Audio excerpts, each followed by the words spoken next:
राधाई स्वाहा। प्रेम देश में संसार का संविधान, नियम व कानून बिल्कुल उल्टे होने के कारण अनेकानेक जगह आपको एहसास होगा कि कुछ बातें जो हमने बचपन से पढ़ी, सुनी, जानी, समझी, समझाई गई, धर्म, वेद, पुराण, मत, पंथ, मान्यताओं, संप्रदायों से विपरीत हैं, अलग और उल्टी लग सकती हैं। कारण यह है कि ये बातें सब ज्ञान, वेद, पुराण व शास्त्र संसार देश में रहने व जीवन जीने की सही मार्ग व कला सिखाते हैं, जिसमें अनेक देवी देवता प्रसन्न किए जा सकते हैं और सांसारिक वस्तुएं प्राप्त की जा सकती हैं। यहाँ के वेद, शास्त्र व पुराण ही संसार देश का संविधान है। अतः आप जब संसार में रहते हैं तो ये सब संसारी कानून का पालन अत्यंत महत्वपूर्ण है। संसार में रहते हुए संसार के कानून व नियम से चलना होता है, परंतु जिस देश की महारानी ये सब लिखवा रही है वो तो अपने निज देश के संविधान व नियमों से बनाने वाली व पालन कराने वाली है, और उस देश का कानून व नियम संसार से बिल्कुल उल्टे हैं। अतः बिल्कुल स्वाभाविक है कि शास्त्रों से इस ग्रंथ में विरोधाभास का अनुभव होगा। जीव ये भूल चुका है कि उसका उद्गम व मूल देश परमेश्वर व भगवान का धाम ही है। ओरिजिन ऑफ कंट्री भैया हर मानव की क्या है, वही देश है, नित्य गोलोक। वहीं से निकले थे हम, एक दिन छोड़ के राधा रानी के चरण, और एक दिन वापस हम उन्हीं चरणों में जाके मिल जाएंगे। तो हमारा देश कौन सा हुआ?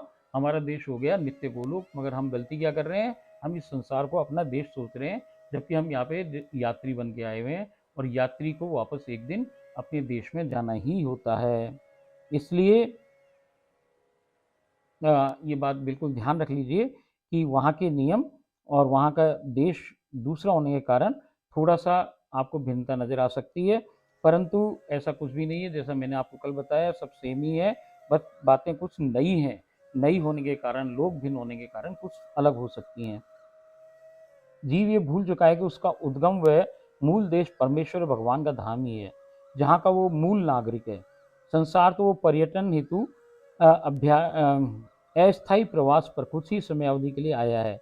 ये संसार निश्चित छोड़ना पड़ेगा, वह पुनः एक दिन अपने मूल देश को लौटना होगा। जैसे ही आपका वीज़ा खत्म होगा भैया, आपको वापस जाना ही पड़ेगा। इसलिए आप यहाँ चाह के भी रह नहीं पाओगे संसार के अंदर बहुत समय तक। जो आपका निश्चित समय है उसके अंदर आपको वापस जाना ही पड़ेगा। संसार तो वो पर्यटन हेतु अस्थायी प्रवास पर कुछ ही समयावधि के लिए आया है। ये संसार निश्चित छोड़ना पड़ेगा, वह पुनः एक दिन अपने मूल निवास देश में लौटना होगा। प्रबल माया से घिरा जीव गलती से इस झूठे संसार को सत्य व अपना देश मान बैठा है। वो इसी को मूल व स्वदेश मानने लगा है और सोचने लगा है कि उसे यहाँ से कहीं जाना ही नहीं है।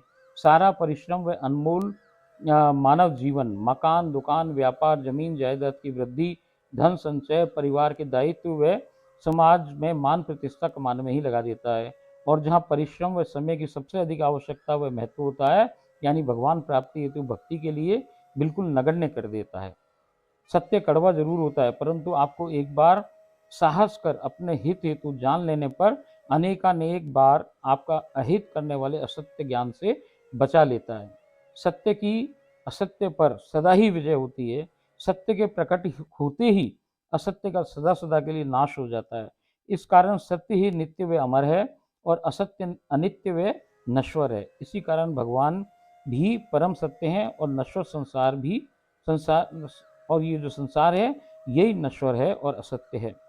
हम तो केवल मात्र अपनी स्वामिनी जी के आदेशों का पालन कर रहे हैं, क्योंकि हम तो अंतश्चिंतित देह, चित्त व विवेक से प्रेम देश यानी श्री गोलोक धाम के नागरिक व महारानी जी की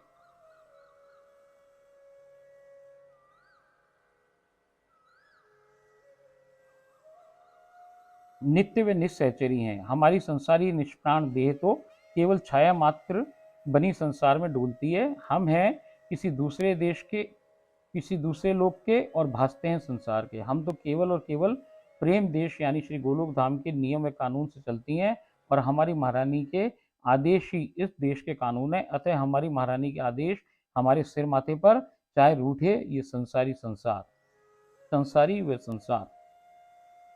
अब एक पद और लिखा हुआ है उनका, आगे थाड़ी बही हमारी श्री राधा रानी, 3 लोक 14 भुवनों व अखिल ब्रह्मांड की महारानी, हम खड़ी पीछे बनी नौकरानी, क्या बिगाड़ लेगा हमारा संसार व संसारी प्राणी।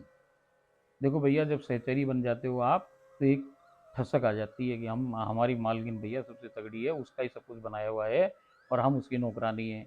जैसे मोदी जी का कोई भाई सर्वेंट हो तो उसको लगता है अरे मैं तो मोदी जी का आदमी हूँ। ऐसे ही वो तो एक देश के प्रधानमंत्री हैं भैया, यहाँ तो ये पूरी दुनिया, पूरा संसार, जगत का बसारा, सबकी मालकिन एक है और हम उसकी नौकरानी है, तो भैया ठसक होना जरूरी है। तो ठसक अपने आप ही आ जाए, उसमें कोई लाने की जरूरत ना है। अब हमने क्या, हमारे संग और क्या बीती वो भी सुन लो साहब। रिश्ते भूले, नाते भूले, भूले झूठा वो संसार, कृपा भई कृपा स्वामिनी हो, नित्य सहचरी श्री गोलोक निज दरबार। हम तो पड़ी हैं पल्ली पार, तू भी देगी आजा आली, पकड़ हाथ हमारा। वो हम आपसे रिक्वेस्ट कर रहे हैं भैया कि तू भी बेगी आजा आली, आली मतलब सहेली, सखी। पकड़ हाथ हमारा, हमारा हाथ पकड़ लो भैया, और छाड़ सब थूतो ज्ञान, और मरन दे संसार, संसार को छोड़ो भैया, तो ही बुला रही सरकार। ये प्रस्तावना है। इस प्रस्तावना के अंदर आपको वैसे मैंने बताया कि 8 इसके अध्याय हैं। अब अपन धीरे धीरे इन अध्यायों को आगे बढ़ाते जाएंगे, और कल से अपन अगले एपिसोड से आपको इसके अध्याय के बारे में अपन प्रारंभ करेंगे। ओम राधाय स्वा। तब तक जो मैंने बताया इसको आप सुने, बार बार सुने, और इसको आप अपने मन के अंदर सजो के रखें, अपने हृदय में संभाल के रखें। इसमें एक एक शब्द राधा रानी का बड़ा इम्पोर्टेंट है भैया। इसको बार बार सुनना और बार बार मनन करना। सुनने से भी कुछ नहीं होगा, बार बार मनन करना। अब ये किताब आप भी पढ़ सकते थे जो मैं पढ़ के आपको सुना रही हूँ, मगर कारण क्या है भैया कि इसके अंत में स्वामी जी ने क्या लिखा है कि ये जो ग्रंथ बनाए हुए हैं, इन ग्रंथों पे सब पे ताले डले हुए हैं। ये ताले कोई सखी सहचरी खोल सके भैया? तो सखी सहचरी के पास चाबी है, मास्टर की उसी के पास है। वो मास्टर की खोल देगी ताला, और ताला खोल देगी तो बात आप तक पहुंच जाएगी। और नहीं तो बात आप पढ़ोगे तो पढ़ तो लोगे भैया, आज पढ़ोगे और कल भूल जाओगे। जब तक सखी सहचरी उनके आदेश से उसका ताला नहीं खोलेगी ग्रंथ का, जब तक आप तक कुछ बात नहीं पहुंचेगी, आपके हृदय में सजो के नहीं रख सकते, तिजोरी में बंद नहीं कर सकते। तो भैया तिजोरी में बंद करने के लिए आपको एक ये बड़ा जरूरी काम करना पड़ेगा कि कोई सखी सहचरी आपको ये बात समझाए। तो इसी कारण से ये पढ़ तो आप भी सकते हो, मगर हम आपको इसीलिए सुना रही हैं। कृपया करके इस बात को अच्छी तरीके से सजो के रखें, जो जीवन में आपके काम आए। आपका ये जीवन, मानव जीवन, अंतिम जीवन हो, और आप पुनः वापस राधा राधा बोलते हुए एस्केलेटर पर चढ़ के राधा रानी के दरबार पहुंच जाएं, उनके परिक्रम में सम्मिलित हो जाएं। यही हमारी दिली इच्छा है, यही हमारी आपके प्रति राधा रानी से दरखास्त है। ओम राधा स्वाहा।